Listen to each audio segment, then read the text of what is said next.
Hello and welcome to the 6 steps to picking the best color schemes for clients. If you're trying to figure out how to pick the right paint color and color scheme in your home or for clients of yours and need to know the exact steps, you're in the right place.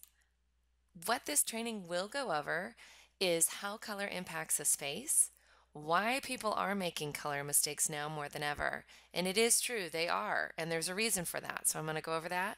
Why color is not really just about paint. Paint is a factor, and we always just think about paint and what paint color is going to be that perfect paint color, but there's more to it than that, and we're going to talk about that. And then we're going to go into the 6 steps to picking the most ideal color schemes for our clients, assessing the silent client and who that is, where to start in building your color scheme, what percentages should your color scheme be, and the most tried and true white paint color that I love that works every time. I'm going to give you that, along with photo inspirations all along the way and photo examples of what not to do. So I hope you're ready and I hope you're excited to learn in this free video series. Who is this training for? It's for those who love color. I mean, at the end of the day, if you just love learning about color or you're trying to find the right paint color, you're in the right place. So it's really for anyone who loves color, but it's also particularly for designers and stagers or organizers who actually want to grow the color consulting side of their business. They get asked a lot from clients what paint color to choose, and they just sometimes don't know or they're a little uncomfortable with that. It's for you too. It's for design enthusiasts looking to create a business using their creative talents. Yes, you can create a color consulting business. A lot of people, there's a lot of need for that now more than ever. And it's also for real estate agents and just homeowners looking for tips on picking color in homes. So I hope you're excited because you're going to learn a lot. My first question to you, though, is have you ever picked the wrong paint color for a wall? You may be wondering what this yellow school bus is. It's the color that I picked wrongly and for my entire home when I was newly married many years back. I was 8 months pregnant with my first child, and I thought I was going for a nice soft buttery yellow. I didn't test the color. I didn't know anything about the color rules. I didn't even take any of my flooring or fixed finishes or any of that into consideration. I just eeny, meeny, miny, mo picked and thought I just knew enough to do it. And I walked in, of course, I wasn't there because I was pregnant. So I walked in the home to find the entire home this color, and I broke out in tears. Have you had a similar story? I think I've talked to almost everybody has had one of those stories. And so I want to encourage you by saying there's a way around it.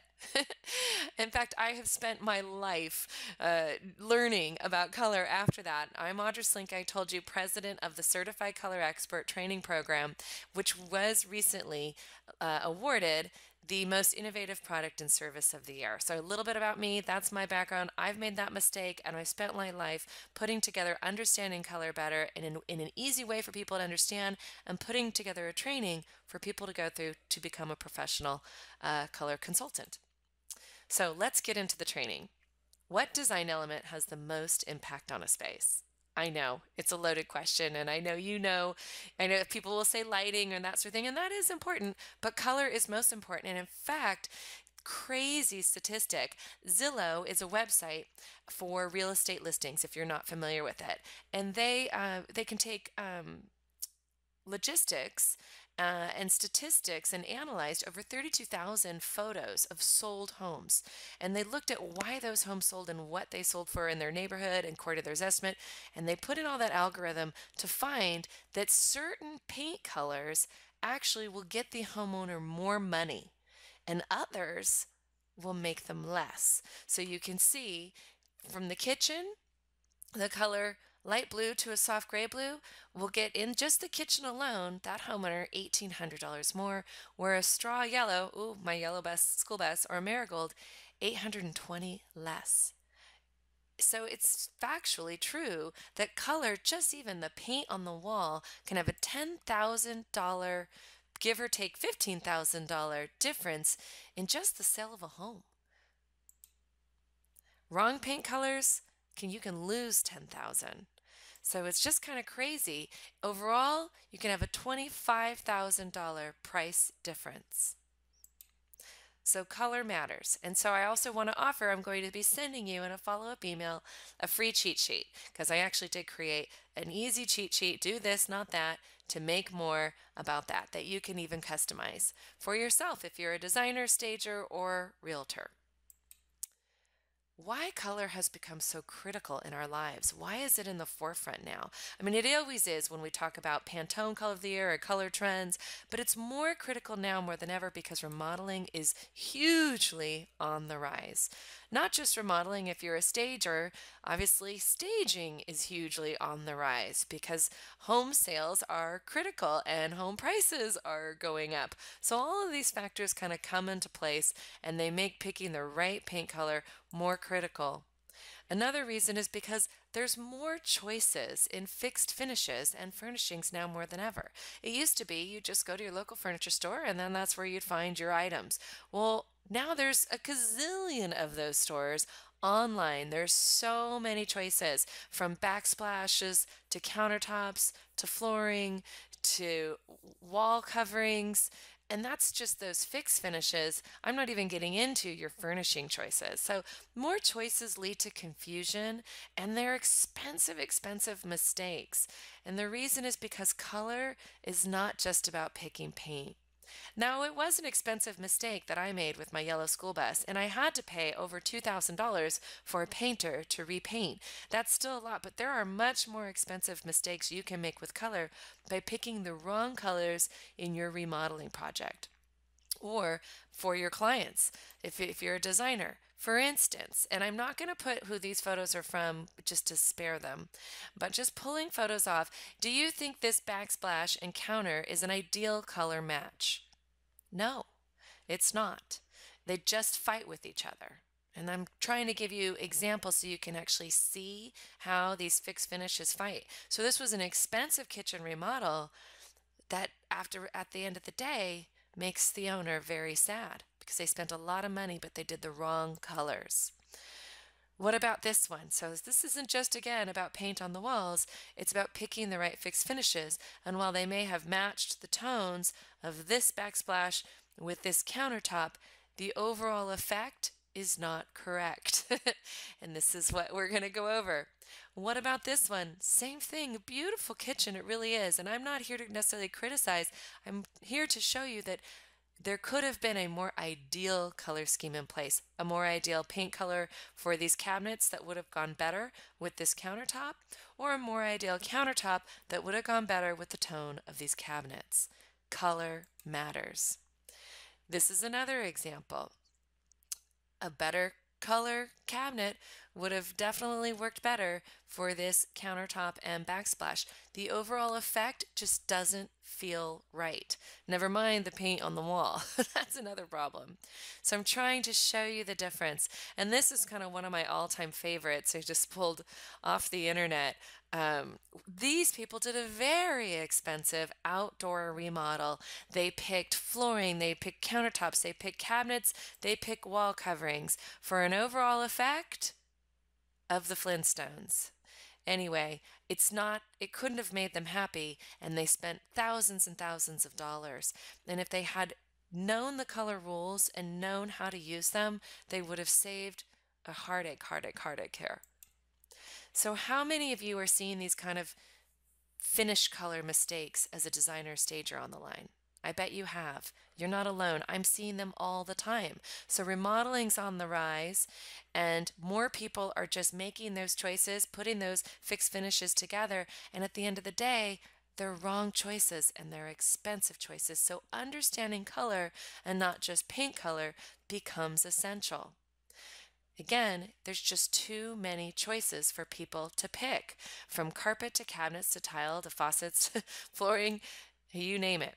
And if you don't believe me, if you just go to Houzz, which is an online website for looking at beautiful home photos, photos where colors kind of put together well, if you just search in their forum for picked wrong color, there's over 326,000 conversations of picking the wrong color, whether it's paint, whether it's finishes. Why color? People are going to make mistakes now more than ever. That's why understanding it and maybe thinking about consulting in it is a huge plus. People are afraid of color. They are making mistakes. And in fact, almost half of all paint sales are generated from people picking the wrong paint alone. So it's not just finishes, it's also paint color. This is why understanding color becomes so critical. And understanding color rules. This is a good example of a home that's breaking the color rules. The undertones in the fixed finishes of this fireplace are conflicting with the paint color undertone of this wall. We need to understand it. We need to understand it if we are to pick the right color schemes for our clients. So what are the 3 goals to just picking paint? Paint is the backdrop to great design. It's the backdrop. It should enhance the furnishings, the finishes, and the fixtures in the space. Basically the expensive things in the space. Paint is not expensive. It shouldn't be in the forefront. It's there to enhance the things that are expensive. That gorgeous armoire, that beautiful couch, those beautiful pillows. It should never be the main event unless it's actually serving to fulfill the top 2 goals. So let's get down to it. What are the 6 steps to ideal color choices? And I'm not just talking paint, guys, I'm talking color choices. Number 1, you've got to listen to the client goals and their color sensitivity level. So if you're just a color enthusiast on the line, you got to know your own goals. What are your goals and what is your color sensitivity level? We're going to talk about that. If you're a designer or a stager, you've got to understand your current client, asking the right questions. We're going to go over that and understanding their sensitivity level. You got to listen to the home's fixed elements. Remember those photos I showed you? Those are the things we cannot change. Those are the things we have to work around when we're picking paint color schemes. Then we can identify the right white.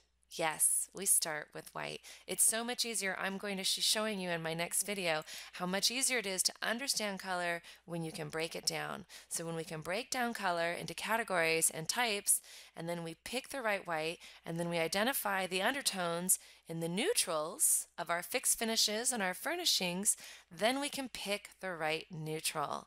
And then we need to also know the color rules. So when we have kind of the right neutral, having looked at the current fixed finishes and following our color rules, we can pick the color last and we have a perfect color scheme.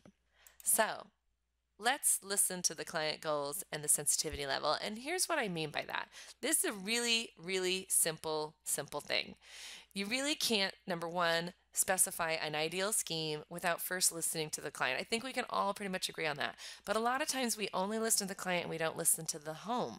And I showed you all those fixed finishes. So we need to be able to put in the color against those fixed finishes to make sure they do not conflict, like in that other home photo I just showed with that yellow on the wall and the fireplace that was more of a peachy color. So an easy way, one of the things I have in my training is an order form. So when a color consultant talks to a client, they're asking the right question. But one of the main questions that I think is just important to ask yourself if you're a color enthusiast or ask a client if you're a designer is how would you rate your color sensitivity on a scale of 1 to 5, 5 being the most bold? Because all of us are different. I like to say it's very similar to hot sauce. Tasting hot sauce. Some of us cannot do anything spicy. Are you one of those people, nothing spicy? Where there's others of us who love, love, love, love, love spicy. Well, that's how color sensitivity works. And the people that love, love, love, love spicy, they're going to want more bold. They're going to feel better being enveloped in color on the walls. They're not going to want the walls to fade away necessarily. They want that. So we need to know that. So if you're a color enthusiast taking this course thinking, okay, how am I understanding color for my walls? Where are you at? What is your boldness? 1 to 5. Because this is an example of a client who's putting together their paint colors, but they love the bold. There's nothing wrong with that. These colors go together, not my choices. And I know some of you would be like, no, not my choices either. But if that's their choices because they love bold, we need to know that, right? So that's just a first step in really understanding color, understanding why color is so important in our industry and getting a handle on it, understanding a client's sensitivity level. And the next thing we're going to do is start looking at the home's fixed elements and what you can't change And we're going to start with breaking down color in the next video and identifying the right white. I have rules for white, guys, and white is hot, hot, hot right now, really trending. So I'm going to talk about those rules. I'm going to show you a lot more photos in the next video that I'll be sending you in just a handful of days. So I can't wait to see you then. Thanks so much for your time.